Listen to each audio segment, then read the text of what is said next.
Parte 2 do nosso workshop nosso workshop se chama Drogadição e Delinquência. A parte 2 é justamente sobre as atitudes antissociais e as diferenças de atitudes antissociais e atitudes delinquentes. Tudo isso aplicado à psicanálise winnicottiana. Quem é Winnicott? No início de suas atividades como psicanalista, Winnicott pertenceu à escola kleiniana, então estudou as relações objetais que nós já tratamos no primeiro bloco. Deixou uma obra longa, densa e original, e vale destacar Objetos e Fenômenos Transicionais, Verdadeiro e Falso Self, Papel de Espelho que a Mãe Representa para o Filho, Privação e Deprivação e a Tendência Antissocial. O que são fenômenos transicionais? O universo utilizado pela criança para autorregular-se. Se afastar do sentimento de desamparo causado pela angústia de separação do cuidador materno. Pano, chupeta, brinquedo, paninho são objetos transicionais. Não substituem o cuidador, mas habitam um campo intermediário composto pelo mundo psíquico que fica entre o íntimo e o externo. O ego não é capaz de lidar com a realidade, então controla a fantasia e com ela dá rumo ao desejo. A criança ama imaginar. Por quê? O espaço transicional, que é o espaço da brincadeira, que é o espaço da encenação, que é o espaço lúdico, ele é um espaço que protege o íntimo da realidade. Então, é como um campo dimensional que fica entre o corpo e a realidade. Se a criança não brinca, ela não aprende a fantasiar as lógicas dela, ela não aprende uma série de habilidades que ela vai precisar desenvolver ao longo da vida. Então, os, até os 12 anos de idade, tá? A gente costuma dizer que a criança tem que brincar. Claro que as brincadeiras elas vão ganhando, né, vultos diferentes dependendo do grau de desenvolvimento. E é claro que a criança ela vai também, paralelamente a isso, permitindo que essa realidade tome posse da vida dela de modo que ela possa começar a ter, né, algumas responsabilidades. E o que é responsabilidade? Responsabilidade significa responder com habilidade. Eu não posso dar para uma criança o papel de cuidar de uma outra criança. Isso é uma covardia. Covardia porque essa criança vai tomar para si uma habilidade que ela não tem. Ela tem que responder com habilidade uma habilidade que ela não tem. A responsabilidade anda junto com a autoridade. Se eu tenho autoridade sobre um tema, eu tenho que me responsabilizar sobre esse tema no qual eu sou autor. Se eu tenho responsabilidade sobre um tema, eu preciso ter autoridade sobre esse tema. Então, eu não posso botar uma criança para cuidar de outra criança. Por quê? Essa criança não pode ser autora desse tipo de habilidade. Deu para entender? Por que uma criança não pode praticar sexo? Primeiro, porque é bizarro. Não tem a sexualidade preparada para isso. Ainda está numa lógica, até os 12 anos, está numa lógica de autossexualidade. O prazer fálico está no próprio corpo, não está no compartilhamento com o outro, porque essa criança não alcançou a fase genital. Entre os 12 e os 14 anos, ela já alcançou a fase genital. Ela já pode compartilhar a sexualidade dela com um outro dentro das lógicas transicionais, ou seja, dentro do campo da brincadeira, dos jogos, dos esportes coletivos, não do sexo. O sexo no Brasil é considerado uma prática adulta. Então, antes dos 18 anos, o sexo, pela legislação, é proibido. Por convenções sociais, o sexo ele passa a ser permitido por algumas famílias, tá? A partir dos 14, 15 anos, considerando aí o tipo que cada família tem de adolescentes em casa. Agora, se você perguntar para qualquer especialista em psicologia, ele vai dizer que é uma perda do tempo e da energia do adolescente praticar o sexo que ele ainda não pode se responsabilizar. Porque todo sexo traz consequência, tá, gente? Não é só a gravidez, não é só o DST, mas traz consequências em relação a esse íntimo que você compartilha com o outro. Há, sim, um desejo de abrir mão da adolescência, de querer alcançar a vida adulta, para seguir os modelos parentais, e isso também é um desperdício de uma fase linda da vida em que o sujeito ele pode ter o direito de brincar, de elaborar o seu plano de vida, tá bom? Antes dos 14 anos, qualquer forma de sexo, não estou falando de sexualidade, sexo, é considerado estupro presumível de menor. Isso segundo as leis brasileiras. E está certo.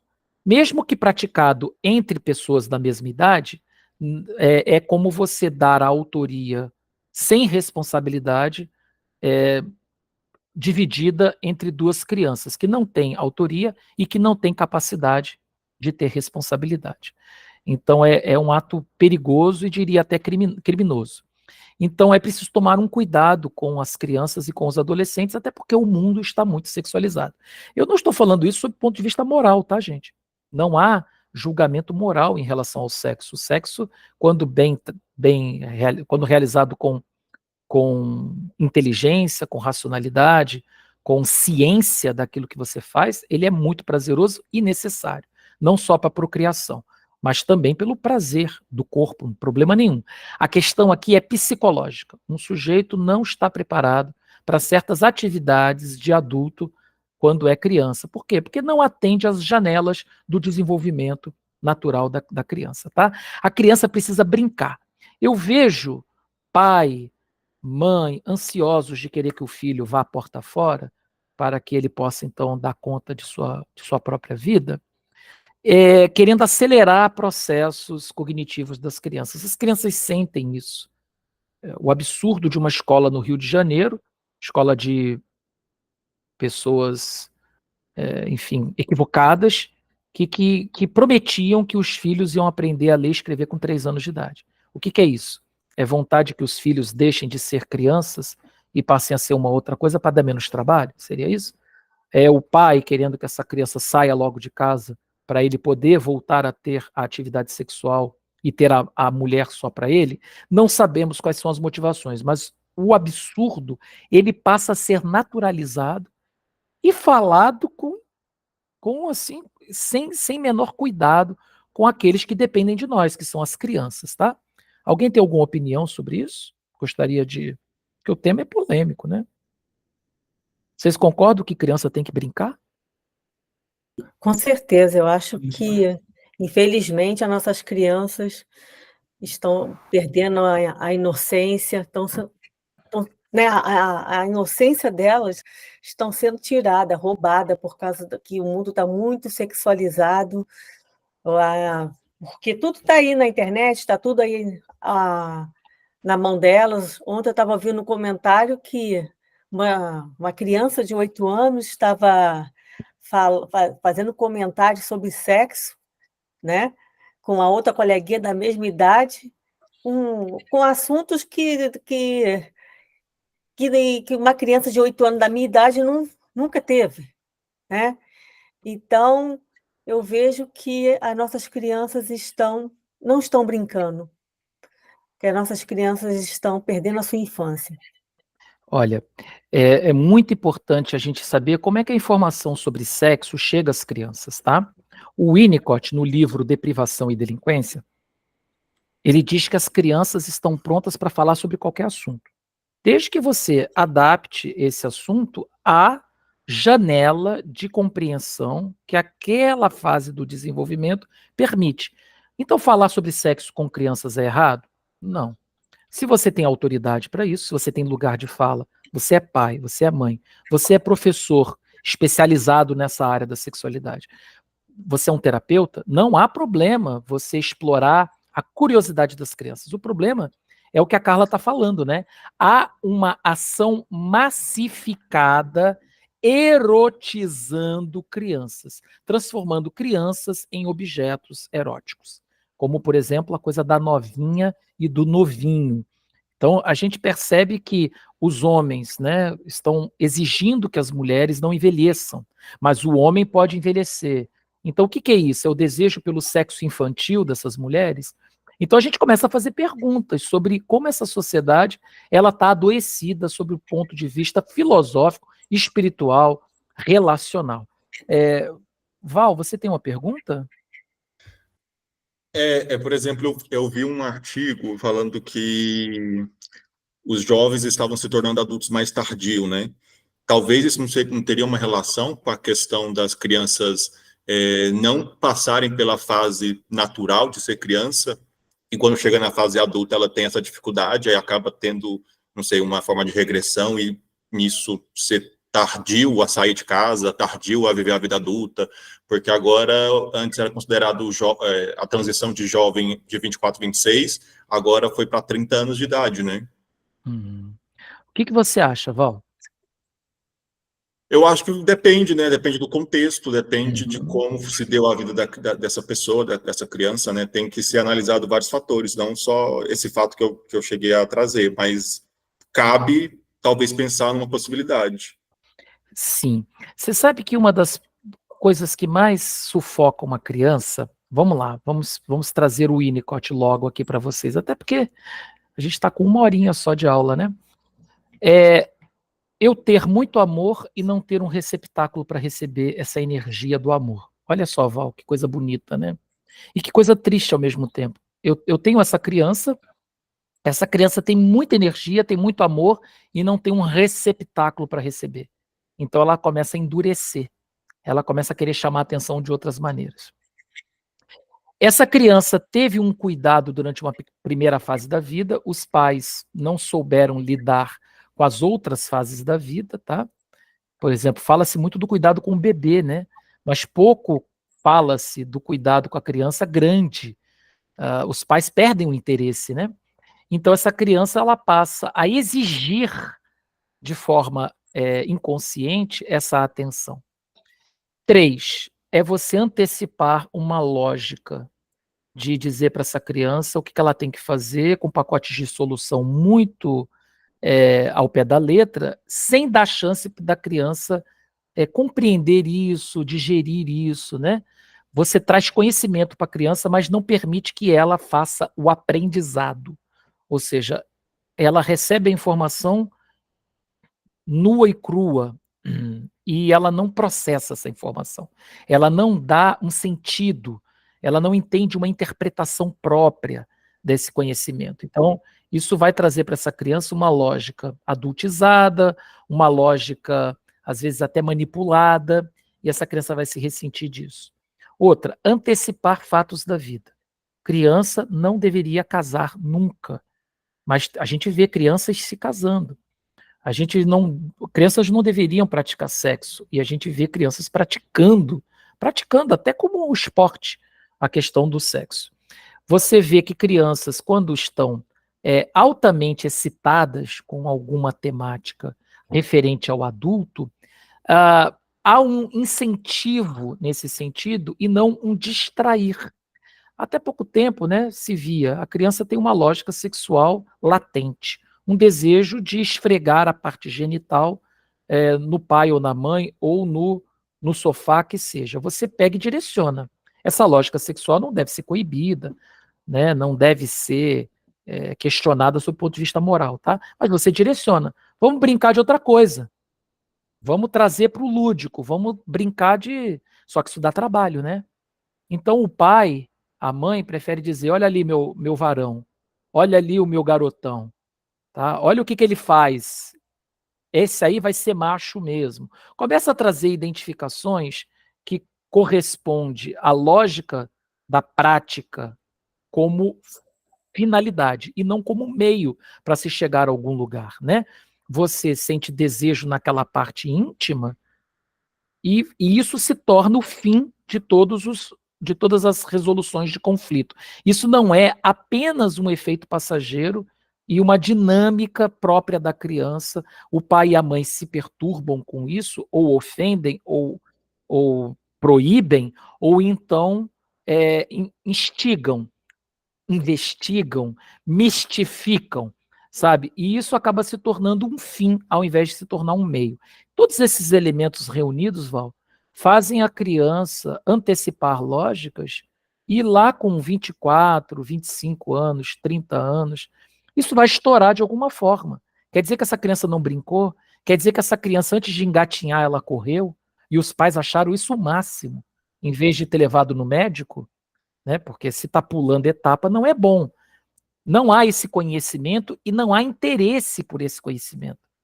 Há sim um fluxograma, uma lógica de compulsoriedade, onde a criança tem que atender padrões estéticos, intelectuais, e quando não alcança, são punidos. A escola entra nesse contexto aí também, infelizmente. Tá? Deixa eu fazer uma outra pergunta. E Claro. na questão das crianças superdotadas, porque elas pulam várias etapas. Como é que essa criança superdotada, que não vai brincar, digamos, porque todo o interesse dela é num campo específico, ela se torna, que tipo de adulto? Ela se torna um adulto saudável? Lógico, sim, exige a possibilidade, sim, mas ela também não vai sofrer com essas consequências? A altas habilidades, a gente não usa mais o termo superdotação. As altas habilidades hoje estão sendo estudadas como um sentido sinestésico. A pessoa sente no corpo inteiro todas as emoções, todos os sentidos de todos os neurônios do corpo atuando ao mesmo tempo, e elas desdobram todas as informações em 3, 4, 5 ao mesmo tempo. Tá? Então, essa alta habilidade pode ser no campo intelectual, sinestésico, auditivo, comportamental, relacional, só que a escola elege o intelectual e acha lindo quando a criança ela tem uma alta habilidade intelectual. O problema é que quando ela tem alta habilidade num ponto de uma inteligência, ela perde vamos dizer, força e energia em outras formas de inteligência. Normalmente é na parte emocional. Tá? Então, é um transtorno do desenvolvimento global, tá? Precisa levar em consideração de que essa criança é especial e ela tem que ter atendidas suas necessidades, suas pulsões, suas necessidades pulsionais, sob o ponto de vista da sua inteligência, ela tem que ter uma garantia de que esse trabalho vai ser com qualidade, senão ela se entedia. Ela tem que ter desempenho e habilidade concorrente, senão ela cai no tédio, tá? Mas também não pode ser além do que ela pode praticar, senão ela entra no campo da ansiedade. Se for menos do que ela pode, ela cai na apatia. Normalmente, as crianças com alta habilidade são consideradas manhosas, birrentas, mal-humoradas. Por quê? Porque elas caem na apatia, porque as coisas não são boas suficientemente para elas. Só que como elas não desenvolvem o básico, também, quando crescer, elas vão continuar grandiosas, porém com poucos feitos, porque nada é bom o bastante para elas. Então, sim, isso causa muitos efeitos negativos na vida de adultos que precisam calçar o chinelinho da humildade, né? Aprender o básico, e os pais, a família, a escola, tem que estar atentos para dar o suporte para essa criança poder desenvolver suas habilidades sem abrir mão daquilo que ela tem maior dificuldade, tá? Cleise. João, eu acho que você já respondeu, porque em cima do que o Val falou. Porque, assim, a minha questão é justamente as crianças que os pais falam, não, ela é precoce, ela andou cedo, ela falou cedo, ela tem atitudes. Não, essa criança é muito adulta, né? Fala com orgulho, né? Como se fosse uma coisa boa. Exatamente. Então, assim, até a gente já fez isso, pelo menos eu já fiz, né? Então, assim, é isso que você acabou de falar agora, né? Eu acho que já tá explicado, tá? Isso vai trazer efeitos colaterais terríveis quando essa criança começar a ver que a vida não é tão fácil como ela imaginou, até porque ela não trabalhou sistematicamente até mesmo aquilo que ela achava que era boa. Porque achar que é bom em algo é também se frustrar com aquilo que você não é bom e até mesmo com o comezinho. Porque vamos lá, Cleise, eu posso ser bom em me comunicar, mas se eu não explorar isso, eu vou me encapsular na ideia de que eu sou bom. E acabou. Tá? Então eu tenho um talento que me destrói. E o talento tem que me levar a um talento maior, que é a vocação. O que é a vocação? É a capacidade de eu superar os obstáculos comuns da minha vida.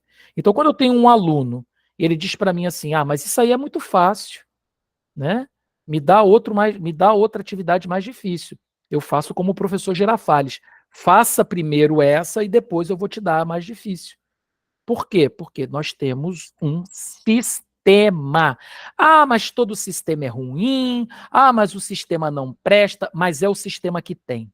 Você é muito inteligente, mas você não vai me trazer um novo sistema agora. Quem sabe quando você crescer. Por enquanto, esse é o sistema. Não importa o quão inteligente você seja, eu quero o sistema. E quem manda aqui sou eu, porque eu tenho autoridade, porque eu sou seu professor. Tá? Se uma criança mostra altas habilidades, ótimo, muito bom, porque você já sabe o que ele tem. Você já tem condição de tratar essa criança. É só por isso. Porque não tem efeito positivo nem negativo. Ele é um sujeito peculiar, como todos nós. Vá ao psicopedagogo. Coloca esse guri no psicopedagogo.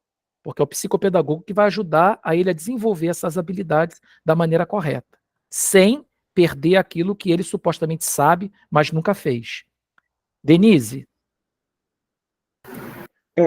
Ainda voltando com essa questão de possibilitar que a criança brinque, né, e tal, eu acho assim que a gente está para ver e já está vendo, né, uma geração muito doente em relação a isso, porque com o advento das telas, né, muitas crianças hoje em dia não brincam, só ficam ali. Os pais mesmos, para ter um tempinho para eles, dão um celular para criança pequena, 2, 1 ano, ficar ali distraída na tela e tal.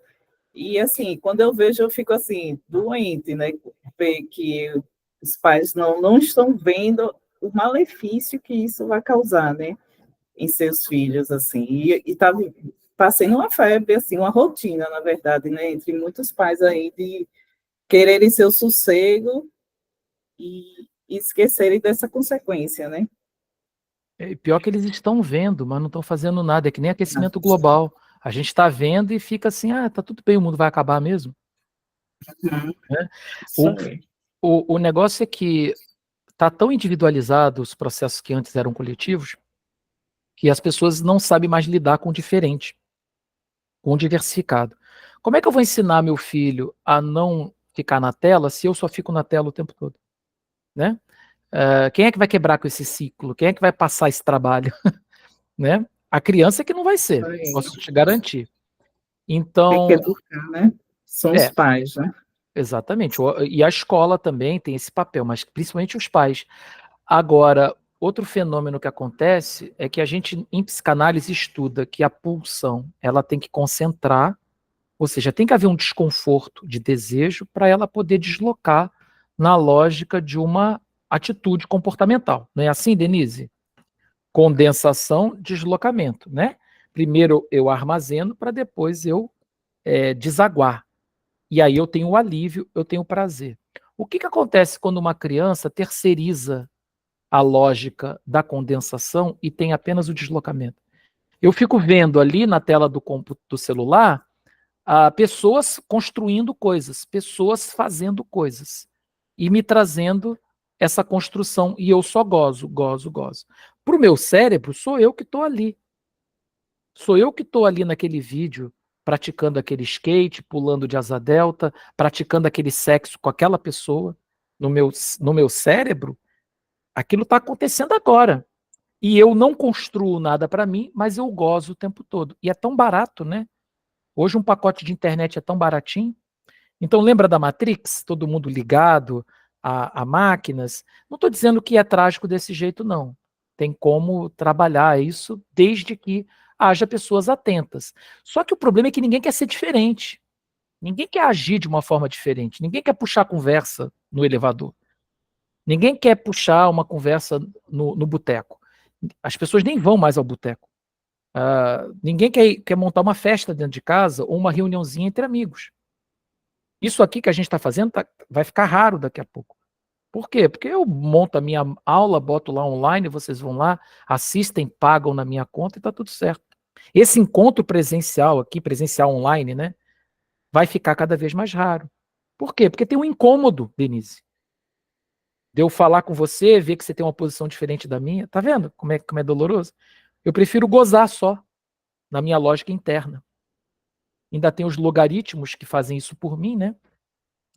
Vamos para mais uma teoria winnicottiana. A mãe suficientemente boa. Não é perfeita, porque nenhuma mãe é perfeita, nem pode ser. E se fosse, ia causar estrago, né? Mas ela sabe interpretar adequadamente as necessidades do bebê e responde a ele. E isso é bom. Tem que ser boa, não tem que ser ótima. A mãe, ela comete muitos erros na intencionalidade de fazer a coisa certa.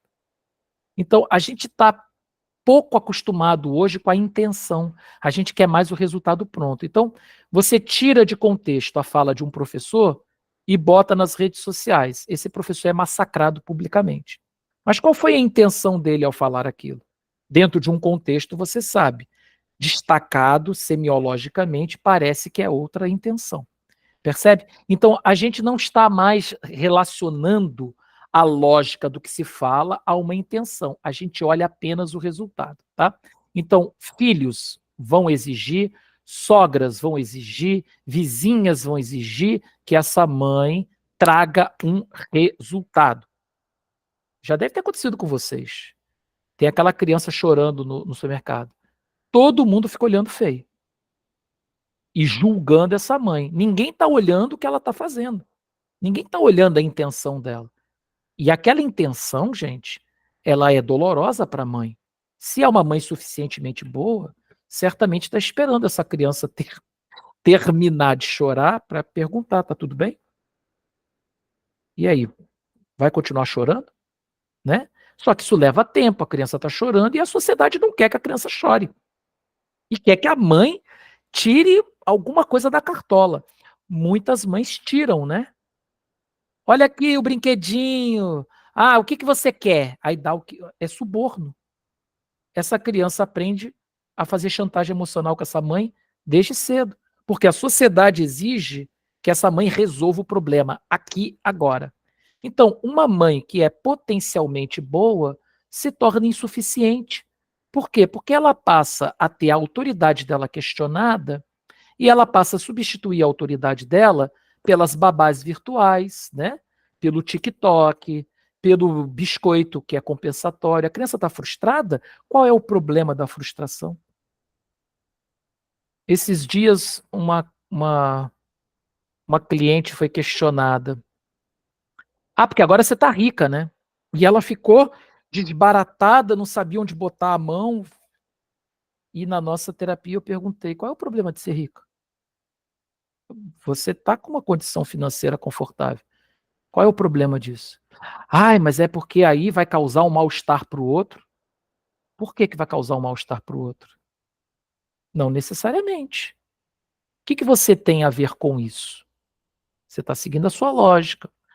É muito fácil, né, criticar o outro por aquilo que a pessoa não faz, ou por aquilo que a pessoa não é. Até qualidades se transformam em defeitos, se eu tirar de contexto, se eu inutilizar a intenção da coisa. Quer dizer que se você é rica, você enganou alguém. Quer dizer que se você é rica, você fez algo errado? Da onde vem essa mentalidade? Quer dizer que todos os ricos fizeram algo errado para ser rico? Não tem ricos que realmente trabalharam, que juntaram, tiveram inteligência emocional de reunir valores financeiros? Quer dizer que todo rico é herdeiro? Mamou nas tetas? Não. São ideias preconcebidas. Aonde está a intenção? Você tem intencionalidade em ser rica? Perguntei para ela. Aí ela, claro, eu busquei isso desde criança. Olha o empoderamento. Falei, olha, bacana, gostei disso, né? Empoderamento. Eu fiz o papel da mãe. Ó, barbudo do jeito que eu sou. Eu fiz o papel da mãe. Eu falei para ele, para ela, no caso, gostei do empoderamento, ó. Eu fiz um movimento de espelho para ela se olhar, para atingir um objetivo. Que objetivo é esse? Fortalecimento do ego. tá? A mãe suficientemente boa atua no laço, cria vínculo, aquece, erogeniza o corpo infantil, dá um sentido, um objetivo, dá uma intenção para o corpo. Então, sua intenção é ser rico? Vamos fundamentar uma lógica estrutural para isso. Ó, é a sua intenção. A sua intenção é ter harmonia no teu casamento? Vamos buscar criar uma estrutura que favoreça isso. Esse é o holding. Agora, depois que a gente criar, vamos cuidar, vamos fazer o handling. Dá tempo para processamento das informações, mas atua na direção da autonomia do filho. Mãe suficientemente boa não antecipa lógicas, provoca, permite o processamento da informação e ajuda o filho a entender os resultados. E frustra quando é necessário. Já a mãe insuficientemente boa é aquele cuidador materno que atrasa o desenvolvimento do bebê. Por exemplo, elementos como imprevisibilidade, falta de habilidade no holding e no handling, falta de afetividade, falta de time. Por exemplo, a criança está esperando alguma coisa e aquilo ficou para depois. Perdeu a janela. Por exemplo, existe uma janela para o bebê ele ser repreendido ou ser, vamos dizer, ou ser premiado por uma ação. Se eu perco essa janela, acabou. É um time que a pessoa tem que ter, né? Outras possibilidades são intromissão, negligência, falta de referencial. Tem mãe que adora manter o filho bebê para poder continuar tendo uma função na vida dela.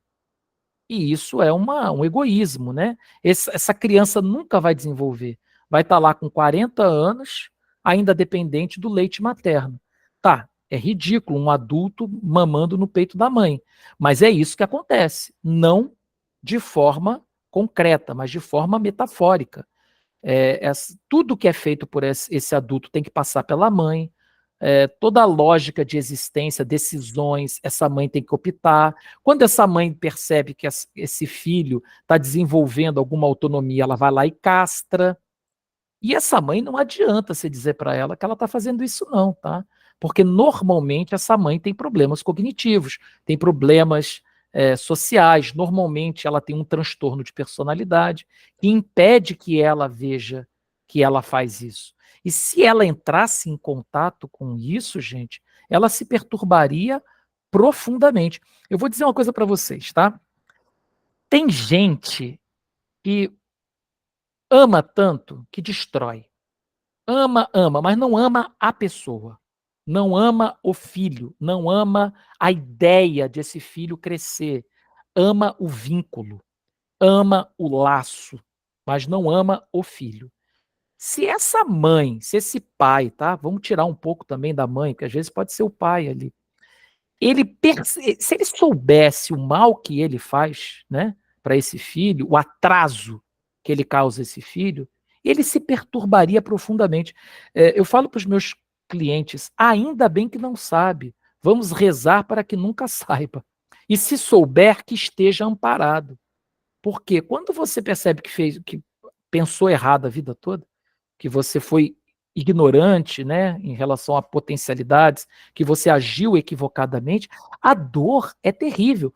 Eu atualmente estou tratando uma mãe que se deu conta, e é tão raro isso, ela se deu conta, não dos equívocos comuns, tá, que toda mãe pratica, por favor, né? A gente pode até não ser pai e mãe, mas a gente comete equívocos na vida, tentando acertar, e tá tudo bem. Eu estou falando de equívocos graves. A pessoa começou a olhar para si e começou a perceber que foi egoísta, que atrasou a vida de um filho, de uma filha. Essas pessoas sofrem muito. Tá? Há uma tentativa de se punir, de querer se culpabilizar por absolutamente tudo. E aí também é preciso fazer uma divisão. Espera aí, até onde você é responsável? Também o que fizeram contigo quando você era uma criança? Você soube, de alguma maneira, destilar para o seu filho aquilo que você recebeu dos seus pais? Então já é uma grande coisa. Então a gente começa também a fazer esse trabalho com essa mãe, com esse pai, tá? A mãe está no lugar do ambiente. A perda desse ambiente entre 6 meses e 2 anos pode anular a capacidade de formar vínculos ou de se sociabilizar. Então, nós temos a primeira situação de atitude antissocial.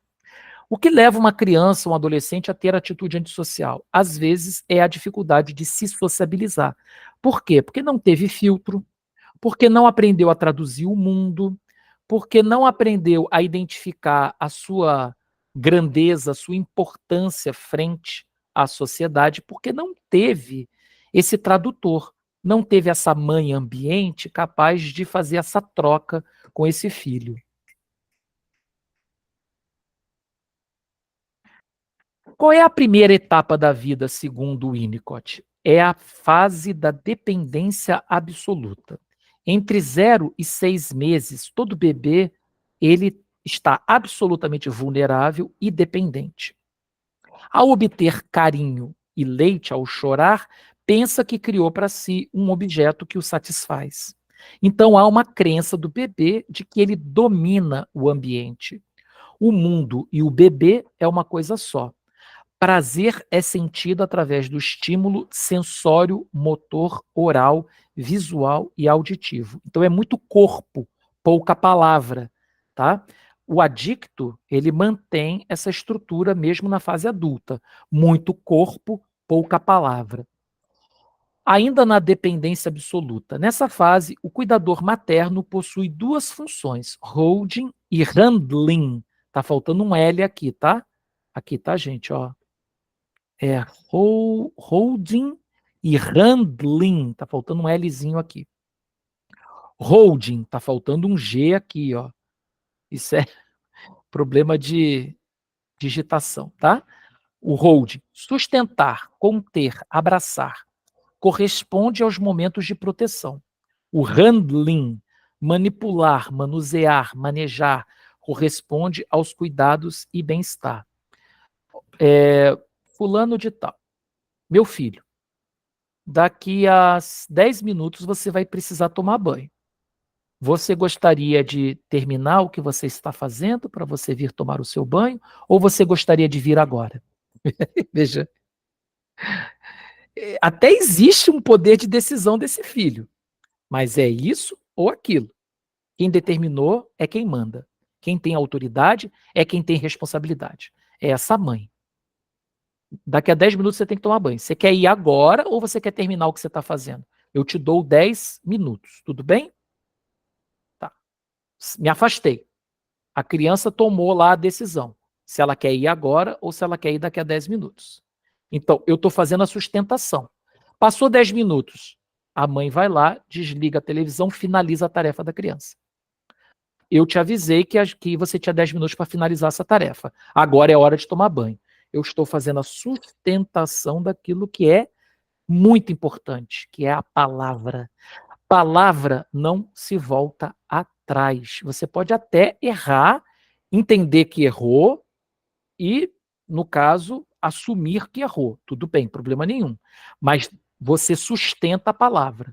Você disse o que ia fazer, você fez. Isso é sustentação, tá? Handling, tá lá no banho.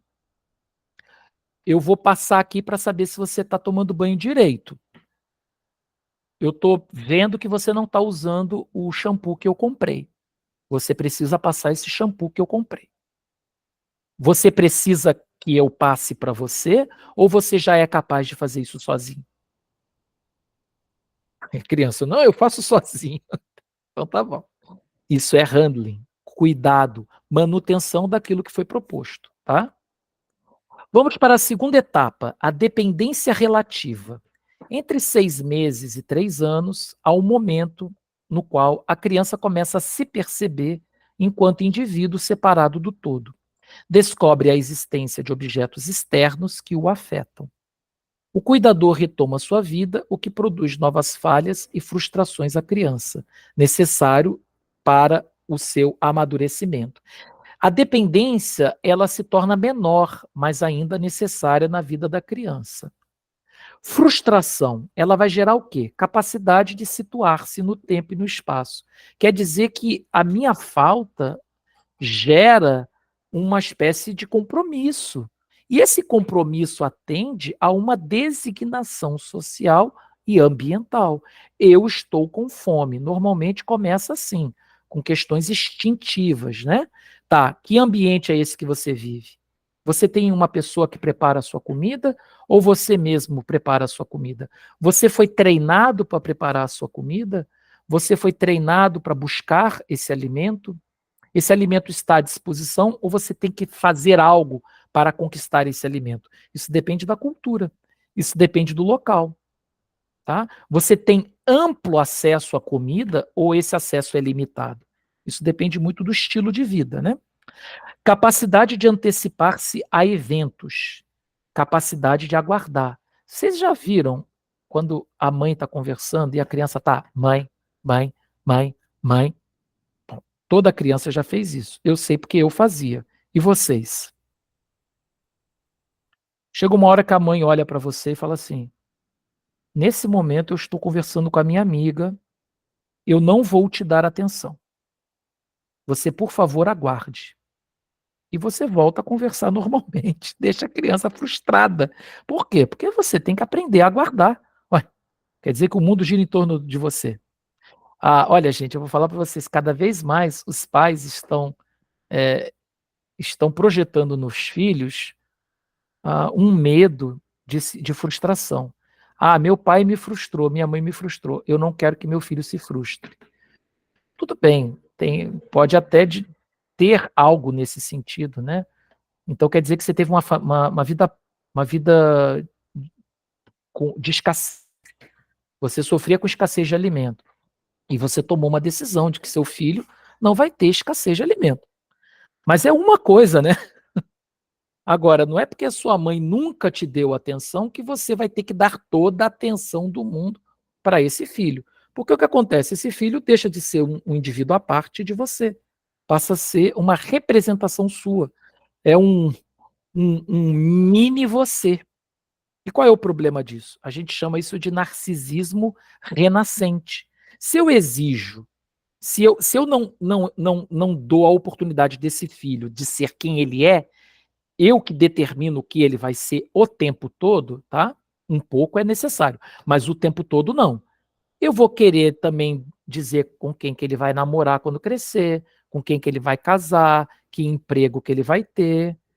Eu vou pensar assim, eu me frustrei como jogador de futebol. Eu nem vou colocar esse filho no futebol, então, para ele não se frustrar. Ou então, vai ter que ser jogador de futebol para conseguir o que o papai não conseguiu. E aí começa a desbaratinar tudo, porque há uma possessividade. Por exemplo, eu trato uma pessoa que tem trauma de balé. Tem trauma. Por quê? Porque o balé não era uma atividade para a pessoa descortinar uma lógica artística. Não há uma produção do sentir, o próprio corpo, uma construção imagética com o público, uma revelação de um protagonismo. Não era essa a intenção. Você tem que se tornar uma bailarina. O seu pé tem que ser o pé de uma bailarina. O seu quadril tem que ser o quadril, porque eu quero que você seja a bailarina do Bolshoi. Você vai atuar no balé todos os dias até você alcançar a perfeição. O que é isso? Exploração infantil.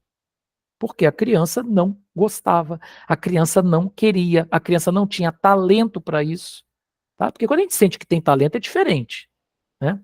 Se eu tenho um filho que tem talento para piano, eu coloco ele no piano e vou incentivando ele a melhorar. Tudo bem. Ele vai passar momentos difíceis, mas eu vou estar lá junto com ele. Agora, você exigir que uma criança faça algo que não é vocação dela, isso é extremamente doloroso. E essa filha, durante muito tempo, aprendeu a gostar do balé, mas não gostava. Quando isso estourou numa depressão, quando isso estourou e é muito comum acontecer, num transtorno alimentar gravíssimo, que essa menina não podia comer, tinha que estar sempre um palito, aquilo ali desandou de tal jeito, por quê? Porque veio a doença mental, porque foi colocada muita expectativa e gerada muita ansiedade num corpo que não estava preparado para aquilo. O que era para ser divertido, uma dança, se tornou algo obrigatório desde muito cedo. Eu estou falando de uma menina que começou no balé aos 4 anos. É comum, tá? meninas começarem no balé aos 4 anos. Mas elas vão desenvolvendo a potencialidade delas até, quem sabe, um dia se tornarem profissionais. Não foi o caso dessa moça. Ela já tinha que ser profissional com 4 anos de idade, porque a mãe exigiu, porque a mãe decidiu fazer da filha um modelo no balé. Pergunta das frustrações dessa senhora. Muitas. Uma mulher que não tinha o corpo que achava que tinha que ter, uma mulher que não tinha talentos evidentes e escolheu o balé por questões muito próprias, muito íntimas.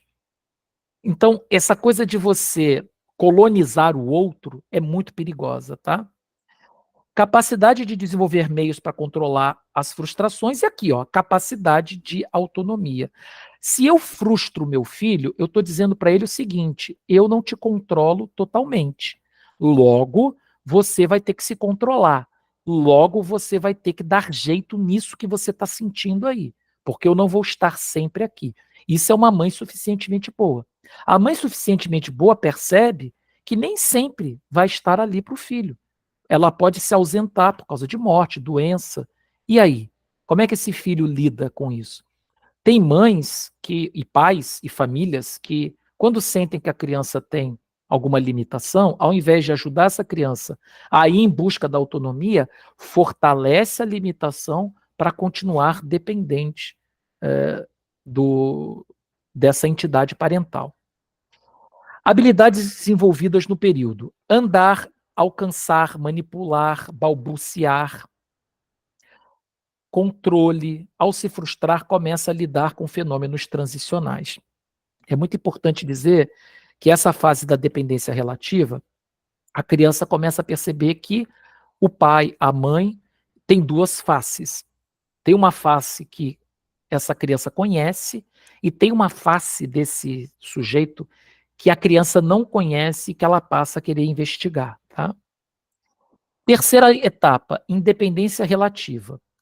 A partir de 3 anos, nunca é absoluta a independência, nem mesmo na fase adulta. Para o Winnicott, nós entramos na fase da independência relativa aos 3 anos e não saímos mais dela. O perverso, ele acha que consegue passar para uma quarta etapa, que seria uma independência absoluta. O adolescente também tem uma fase da vida que ele pensa que é capaz de alcançar a independência absoluta. Dá com os burros na água, sofre feito um diabo, e depois percebe que não dá para alcançar a independência absoluta, não. Que a independência ela é relativa para todos sempre. A pessoa, como parte de um grupo, não isolada, então é envolvida nas crises e nas obrigações, nos contornos sociais. Então estamos sempre amparados, estamos sempre estruturalizados numa lógica. É como essa caneta em cima dessa régua, tá? Tem sempre algo que nos sustenta e a gente é dependente dessa sustentação. Eu acho interessante os adolescentes de hoje, porque eles não querem ter sustentação de nada. Eles não querem sustentar nada. Eles não querem decidir nada. Eles até podem fazer isso, mas eles preferem não. Aí chega o moleque aqui no consultório falando, mas espera aí, alguma decisão você tem que tomar. Aí ele fala, para quê? Porque o mundo é feito de sistemas. Você está atrofiando a sua capacidade de decidir. E o adolescente fala, mas eu vou decidir para quê? É tudo uma porcaria. Olha como a pessoa fala, é tudo uma porcaria. Porque qualquer caminho que eu queira alcançar é terrível. Se eu quiser ficar na casa dos meus pais, é ruim. Se eu quiser sair da casa dos meus pais, é ruim. Se eu trabalhar, é ruim. Se eu estudar, é ruim. Por quê? Porque quer viver na virtualidade. Quer viver num campo de plenitude permanente. Né? Tem até um vídeo engraçado que eu botei no Instagram. A gente pensa que o sujeito está sendo irônico, mas não, ele está falando de verdade. Ele fala, não é terapia que eu preciso. Eu só preciso de um mundo menos cuzão. Ele usa esse termo. Eu só preciso de um mundo menos cuzão. Eu só preciso de amigos que me aceitam do jeito que eu sou, de um emprego que me pague 20 mil reais para trabalhar meio período. Ou seja, eu não preciso de terapia. A terapia só faz eu gostar de um mundo que eu odeio. E parece que ele está sendo irônico. Aí eu penso, pô, está sendo irônico. Não, o cara está falando a verdade. E enquanto está falando, está comendo. Comendo. Está partindo lá um bolo e comendo. E eu pensando, nossa, olha ali onde é que está estourando. Olha onde é que está estourando. Está estourando na compulsão, né? Já tem uma compulsão ali enquanto ele está falando sobre isso. Tá, desculpa se o mundo te frustra. Vamos falar sobre isso? Eu não posso prometer muita coisa, mas eu prometo que eu não vou tentar te convencer de que o mundo é bom. Mas você tem sorte, porque eu estou aqui para te ouvir. Porque nem todo mundo vai querer ouvir essa conversa mole. Só pessoas como você, que estão insatisfeitas iguais você. E, por incrível que pareça, essa galera acaba criando um núcleo, sabe como é? E acabam criando regras e entendimentos entre eles. É o que a gente chama de sofomaníacos. Já viram falar nos sofomaníacos? O sofomaníaco, ele cria uma cápsula de conhecimento em torno dele. E, de fato, ele tem algum conhecimento sobre a vida, mas ele se encapsula nesse conhecimento e é só o que ele precisa. Ele não aprende mais nada. Então, ele fala de coisas básicas como se fosse o último biscoito do pacote. Ele traz museu de velhas novidades. Ele fala de coisas básicas como se ele tivesse descoberto a penicilina, sendo que a penicilina já foi descoberta. Percebe? E a gente tem que ter uma paciência com quem é sofomaníaco, porque até a pessoa descobrir que o que ela sabe é insuficiente para ela tomar posse da vida, nossa, leva muito tempo. Aí é mais fácil para esse sujeito negar a própria estupidez, negar a própria tolice. Ela vai ter que, em algum momento, entrar em contato com isso, porque a vida cobra. E é uma beleza como isso acontece. A gente fica com pena, devia. A gente devia ficar feliz quando a pessoa se dá conta que a vida é difícil, que a vida não é pudim. Agora, não é porque a vida não é um pudim que, se eu tenho a oportunidade de dar a um filho algum conforto, eu não preciso negar esse filho o conforto, desde que ele saiba que ele é privilegiado. Desde que ele aprenda também o sentido da gratidão. E não é gratidão por mim, não. É gratidão à existência, por ele poder ter algo que os outros não têm. Tá? Então veja como é delicado essa questão, né? Alguém quer colocar alguma coisa?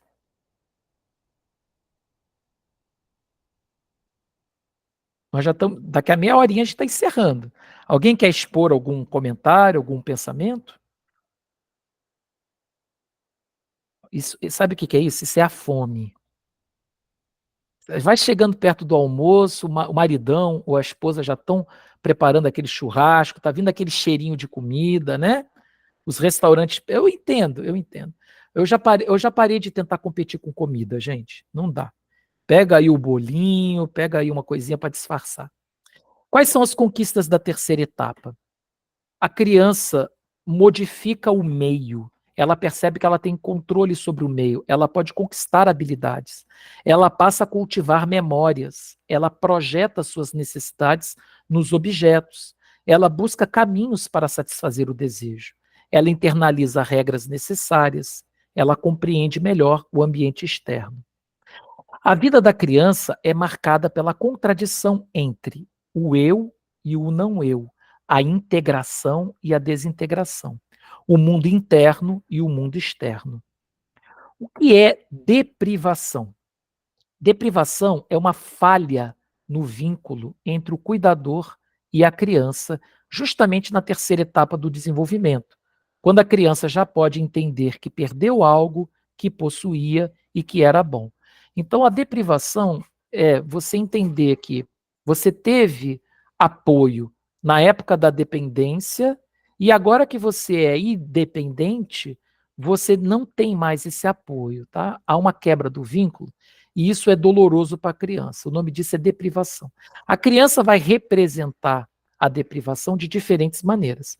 Começa com a manha, não dormir de noite, fazer xixi na calça, morder o coleguinha, tá? E passa para atitudes antissociais. A atitude antissocial é qualquer atitude que coloque o sujeito em xeque com a sociabilidade. Por quê? Porque ele entende que a lógica do bebê é muito mais interessante do que a lógica social. Se ele tem esse entendimento, nós temos uma questão, um problema a ser resolvido. Ele precisa passar pela transição entre a lógica de ser cuidado e a lógica de se cuidar em um universo aonde ele disputa. Ele disputa o quê? Títulos, ele disputa, a- ele disputa objetos, ele disputa oportunidades. Ele está numa sociedade aonde há muitos irmãos, né, precisando da atenção desse pai, dessa mãe, mas que, na verdade, ele já começa a entender que esse pai e essa mãe é muito virtualizado. O pai e a mãe não vai poder defender esse filho em todos os momentos, em todos os lugares, mas ele sente falta desse período da vida. E ele começa a manifestar, então, o seu mal-estar em relação a isso. Pois não, Val? Então, professor, é bastante comum essa questão na fase da adolescência, seria uma deprivação dos adolescentes que passam por essa fase, saem da fase infantil, sei lá, e essa falta de comunicação entre ela e o vínculo da mãe, aí a criança não sabe como lidar com isso, aí entra nesse período antissocial, aí se fecha, aí vem a questão da rebeldia na pré-adolescência, né? Isso. Para o Winnicott, isso é comum. Isso é comum e esperado, inclusive. Só que a intenção é que o sujeito consiga superar isso. Muitos não conseguem. Entram na adolescência ainda deprivando. Por quê? Porque se sentem privados de uma parte da vida que foi muito agradável e que agora não tem mais. Então ele reclama o mal-estar através de atitudes representativas. E aí pode ser que ele faça isso na transferência, por exemplo. Vamos supor, Val, você é professor de um aluno de educação física. Estou dando um exemplo, tá? E você elogia que esse garoto ele é forte. Você fala, nossa, você é forte, parabéns. Aí esse menino aproveita a primeira oportunidade que você está olhando para arrebentar um colega no futebol. Ele pega, dá um tranco no colega que chega a deslocar o braço do colega. O que ele está fazendo? Ele está mostrando para você que ele é forte, sim, mas ele não queria, porque ele não tem controle sobre a força dele. O que ele queria? Não ser forte, não ter o controle de nada, não precisar ter responsabilidades com aquilo que ele tem, que é uma qualidade. Ele transforma a qualidade dele num defeito, porque o que ele queria mesmo é ser colocado no colo. Você está ali no lugar de autoridade e ele está representando, mostrando para você o que está acontecendo com ele. Você tem várias atitudes que você pode fazer. O ideal é você posicionar esse menino sob o ponto de vista da autoridade e dizer para ele, olha, essa é a autoria, você machucou o seu colega.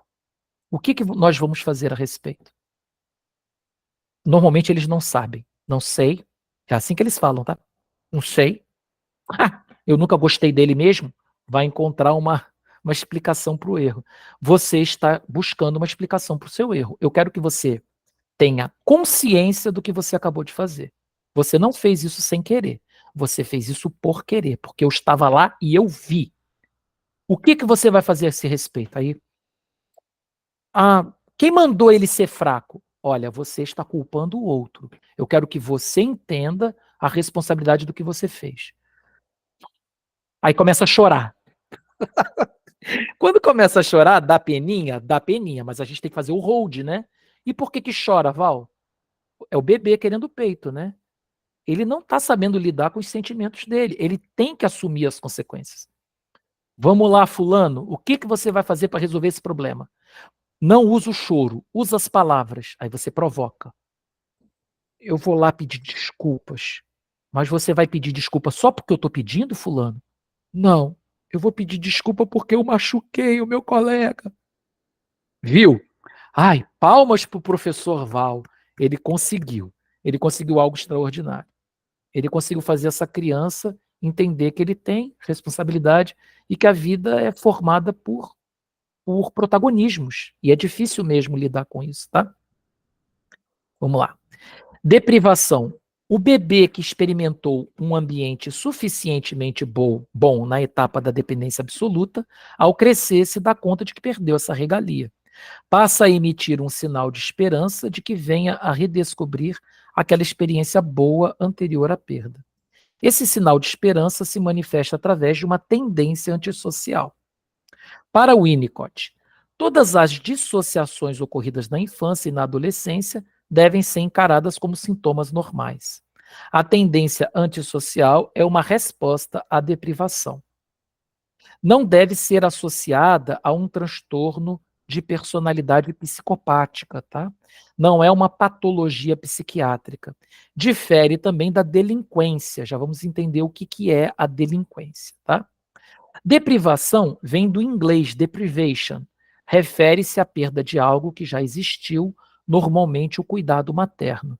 Difere-se da privação, pois não está associada a uma inexistência de vínculo ou isolamento dos cuidados maternos, mas de uma sensação de isolamento ou de desamparo experimentado por conta de diferentes fatores, reais ou psíquicos. A privação é a privação real, tá? Essa criança não teve, de fato, uma mãe, ela não viveu certa fase da vida, ela não teve essa oportunidade. Isso é uma privação. Privação de comida, escassez, privação de afeto, de cuidado. A deprivação é a sensação de perda de uma fase boa, aonde ele se sentiu pleno, tá? Fatores causadores da deprivação. O mais comum, nascimento de um irmão mais novo. E a gente escuta durante 50 minutos uma mulher adulta de 60 anos falando mal do irmão mais novo. A gente escuta o tempo todo. Porque faz isso, faz aquilo, porque não me escuta, porque não entende, porque tinha meu pai só para ele, porque chegou para me tirar do centro de atenção dos meus pais. É muito comum, tá, gente? Castração normal, mal processada pela criança. Ou seja, essa criança ela tem que entender que os desejos dela têm limites. Todo desejo tem que ter borda. E essa borda é justamente o regramento social, é a cidadania. Então quer dizer que você deseja a sua mãe, você vai pegar a tua mãe e colocar num castelo? Antigamente é interessante porque os reis ascendiam ao trono muito jovens, né? E às vezes sem uma orientação adequada, eles encastelavam as pessoas. Pegava a mãe, pegava a esposa, botava num castelo, botava no alto de uma torre, né? Então a criança quer fazer isso, né? Se a criança tiver poder, ela faz isso, porque é o que ela deseja. Então a castração normal pode causar o efeito da deprivação. Ela sente falta da época que ela achava que podia tudo, né? Sabe aquela criança que chega numa roda, tá todo mundo conversando, e ela dá um grito, e todo mundo presta atenção e fala, ai, que bonitinho. Ai, meu Deus do céu. A gente vê uma situação como essa, a gente fala, ah, meu pai do céu, essa criança tá sem pulso, né? Tá todo mundo conversando, a criança chega, dá um berro, uma coisa horrorosa, até aqui tudo bem, tá? É um ato antissocial que tem que ser corrigido. Mas as pessoas, né, ao invés de ignorar ou então deixar a pessoa lidar com a própria frustração ou orientar, fulano, não é assim que a gente chama a atenção das pessoas. Não. Não. As pessoas param o que estão fazendo, olham para a criança e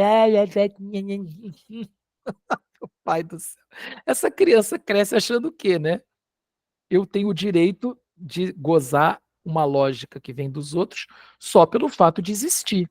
Aí o que acontece? Essa criança cresce. Aí chega num shopping, chega no cinema. Você já viu esse tipo de gente no cinema?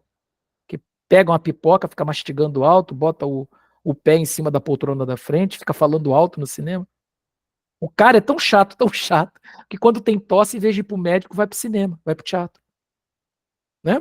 Porque precisa chamar a atenção de alguma coisa que é referente a ele. Né? Então tá todo mundo numa conversa gostosa, né? É o chamado espalha-rodinha. Quem aqui conhece um espalha-rodinha? As rodinhas estão todas ali, o sujeito chega e começa a falar de si, as rodinhas se espalham.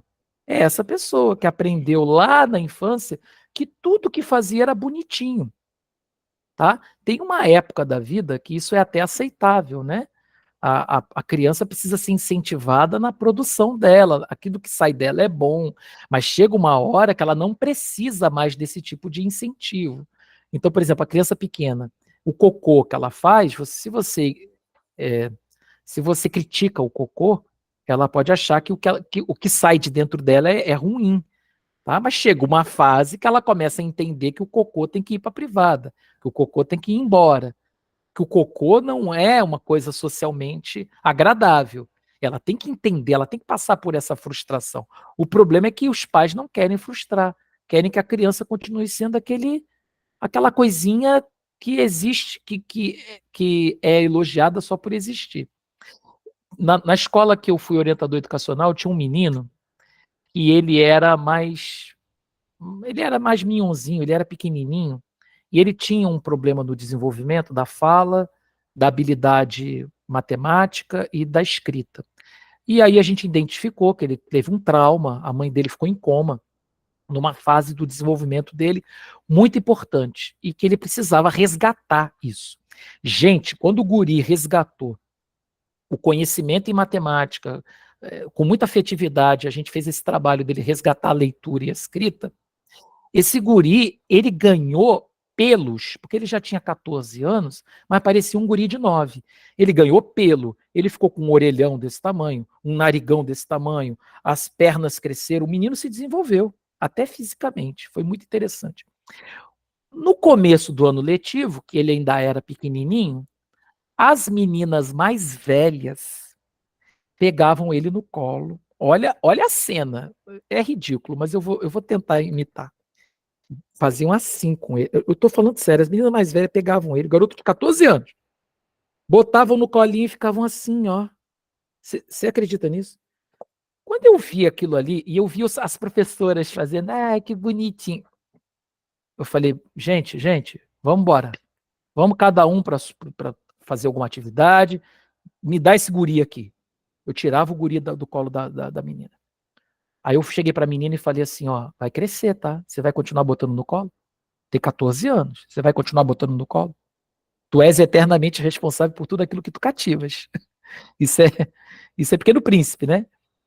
Vem cá, fulano, vem aqui. Vai jogar futebol com teus amigos, vai fazer coisa de menino da tua idade. Essa história de ser bebê já foi, né? Você já não é bebê há muito tempo. Mas tadinho, é uma necessidade dele. Tadinho, daqui a 1 ano, esse guri vai entrar na puberdade, porque não entrou ainda, é uma puberdade tardia. Vocês vão manter essa atitude? Né? Então, esse tipo de castração, gente, é dolorosa, mas tem que acontecer. Tá? Ele vai estourar em outro lugar. Esse garoto começou a ter outros tipos de problema, mas a gente foi trabalhando essas outras questões também. Tá? Olha aí, 2 materiais importantes, o documentário O Começo da Vida e A Marca de uma Rosa, que eu tive o privilégio de escrever com a professora Rosa, que estava aqui hoje, ela precisou sair, mas são 2 livros que ajudam a gente a entender um pouco desse tema que eu estou trazendo aqui. Vamos rapidamente fazer a diferença da tendência antissocial para a delinquência. A delinquência, gente, ela é mais grave que a atitude antissocial. Por quê? Na atitude antissocial, ela é inconsciente. O garoto não sabe, a garota não sabe que está reclamando a falta de um período da vida. Ela está simplesmente representando essa falta e querendo chamar a atenção de forma inconsciente.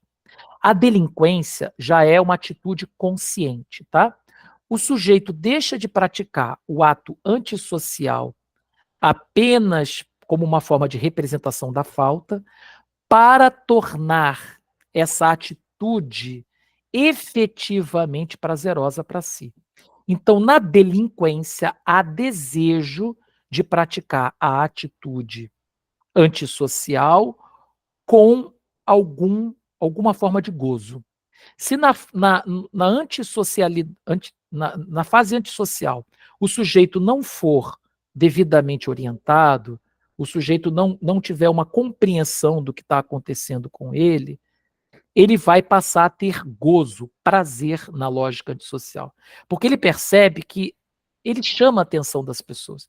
De alguma maneira, há um holofote sobre ele. Ele ganha concorrências, ele passa na frente das pessoas, ele consegue pertencer a um grupo. Então, há um gozo, por menor que seja, e por mais equivocado que seja, há um prazer na lógica antissocial e aí ele é inserido na delinquência. A delinquência é caracterizada pela criminalidade. Significa que o sujeito já se identificou com o estilo antissocial de vida. Não é regida pela esperança, ou seja, o sujeito não tem mais a esperança de ter alguém que cuide dele como no passado. E sim, ao contrário, ele quer destruir as pessoas que negaram a ele esse cuidado, tá? Logo, é menos frustrante e promovedora de maior ganho secundário. Se ele não precisa mais reconquistar o que ele perdeu, ele não precisa mais se frustrar. Então, ele se garante naquela lógica, tá? É defendida com reatividade mais acentuada. Experimenta chegar para um rapaz que pratica crimes, uma criança, um adolescente que pratica crime, e pergunta para ela por que ela faz aquilo. Ela vai defender o estilo de vida dela, tá? A tendência antissocial pode ser marcada por pequenos atos criminosos, como o furto, mas o que determina a delinquência é a motivação. A motivação de fazer aquele mal, de praticar aquela marca, de se fazer notar pela marca antissocial e pelo prazer que ele sente de se sobrepujar de forma perversa sobre o outro. Aí você vai dizer para mim, ele já entrou na clínica perversa? Com toda certeza, tá? Na delinquência, enquanto é antissocial, não, tá? Ele está até numa atitude neurótica, às vezes até num desejo psicótico de se relacionar com um meio, né? De forma embrionária. A partir do momento que ele opta em sentir prazer pela prática do delito, ele já está inserido num contexto perverso, ou pelo menos a parte perversa da personalidade dele estará mais desenvolvida. Na delinquência, não há esperança de reviver os bons momentos do passado, há indiferença e resignação em relação à própria relação com os cuidadores. Na delinquência, há um ambiente social que nega a importância do sujeito e o pune. O jovem delinquente é devolvido a si mesmo, o que alimenta o narciso e a revelação sobre seu próprio desamparo em relação ao outro. Grande parte não sobrevive, tá, gente?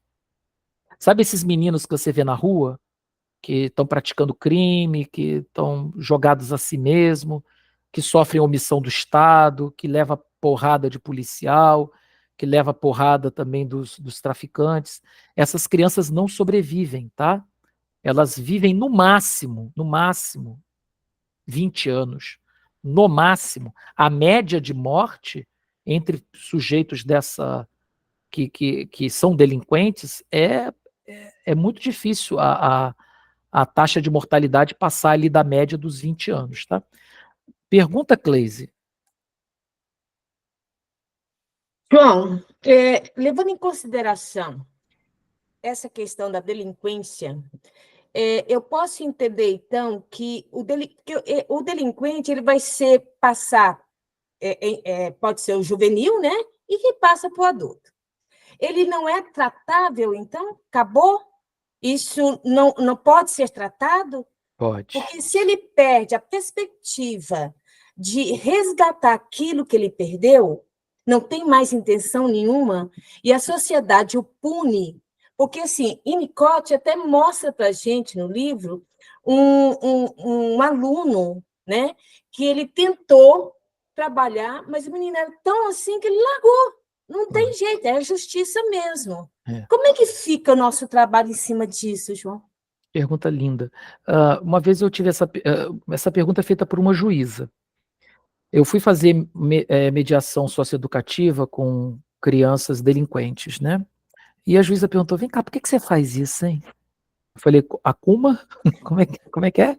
Por que você se dedica a essas crianças? Elas vão fazer o curso com você, vão ser muito amáveis, mas você vai embora. E eles vão voltar a fazer as mesmas coisas de sempre. Eu falei, desculpa, meritíssima, salvo engano, ledo engano, elas não vão voltar a fazer as mesmas coisas. Elas vão fazer as coisas de uma forma diferente. Minimamente. E essa, pelo menos, é a minha intenção. Eu acredito na minha intenção. Se não vai ser correspondida, já é uma outra coisa. Mas, assim, será um pouco melhor do que era antes. Se comigo é ruim, imagina se eu não estivesse aqui. Ia ser pior. Eu posso dizer com muita propriedade que se a senhora, eu falei para a juíza, né? Se a senhora não estivesse aqui, a justiça ia ser pior. Falei para ela. Você tem todos os seus defeitos, suas qualidades, você é uma pessoa com limites. Mas a senhora, no papel de juíza, facilita uma forma de entendimento. Então é melhor. É melhor esse sujeito ter uma justiça do que não ter uma justiça.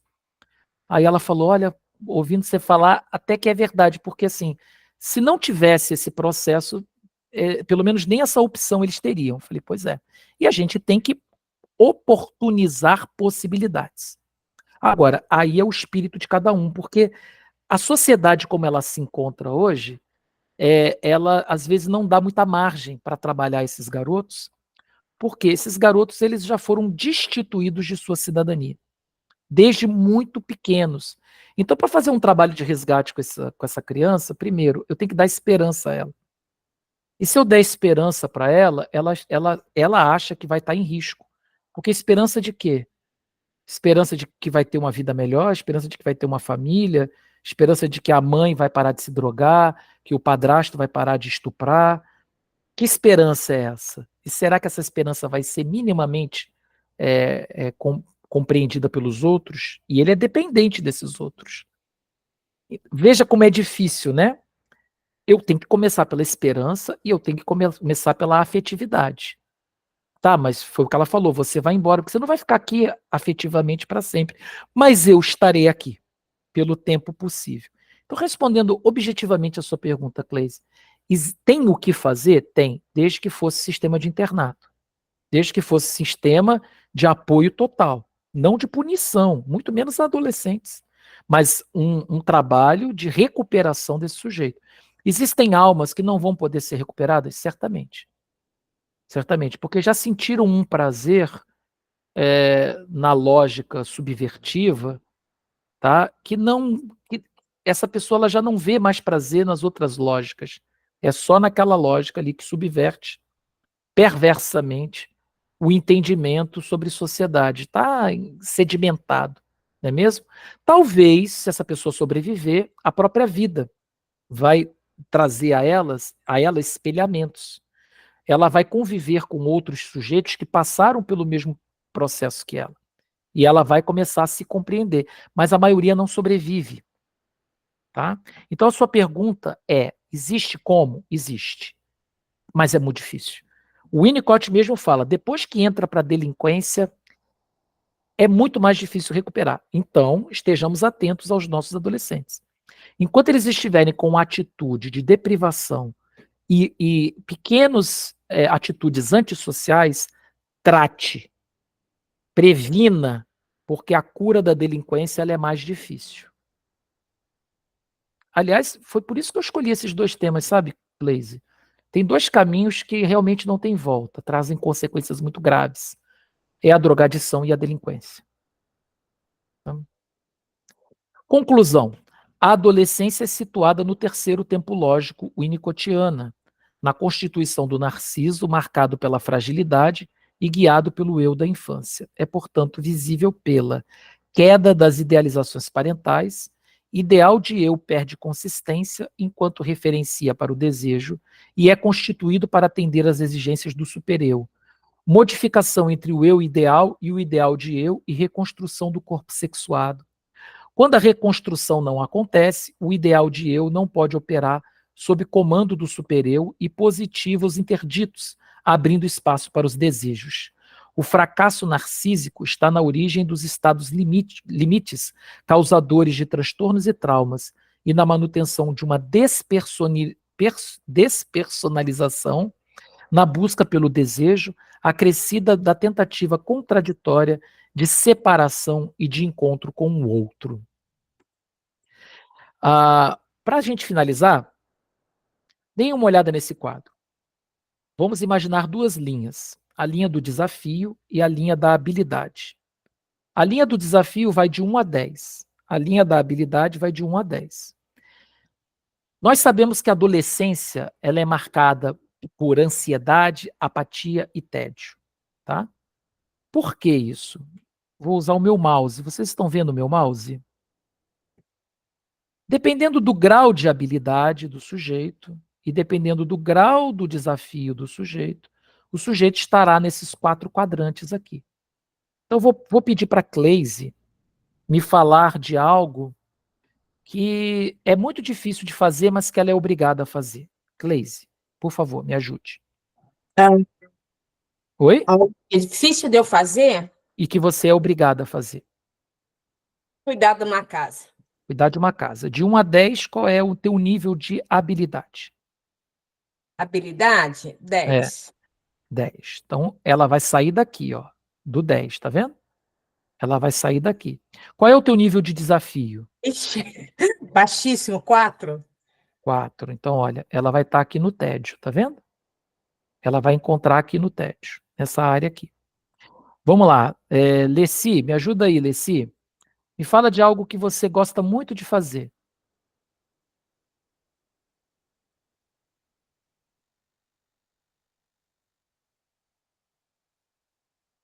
A Leci não me escutou. Leitura, Leitura. ler, Qual é teu nível de habilidade para leitura? digamos 9. 9. Então tá aqui, ó, né? Qual é o seu nível de desafio na tua última leitura? 8. 8. Então você está aqui, ó, no estado de fluidade. Você está no estado de fruição. Esse é o estado de flow. É quando a gente nem sente o tempo passar, né? Pergunte para o seu adolescente, aonde está a matemática para você? Eu posso dizer por mim, tá? A minha habilidade na matemática estava aqui, ó. Estava aqui no 4. E o nível de desafio para mim estava no 10. Ó, em que quadrante eu me encontrava com a matemática?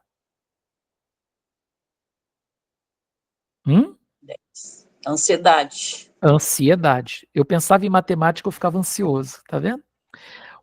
A pessoa com altas habilidades, muitas vezes vai ficar entediado, ó, porque o desafio é pequeno e a habilidade é grande, vai ficar aqui no tédio, tá?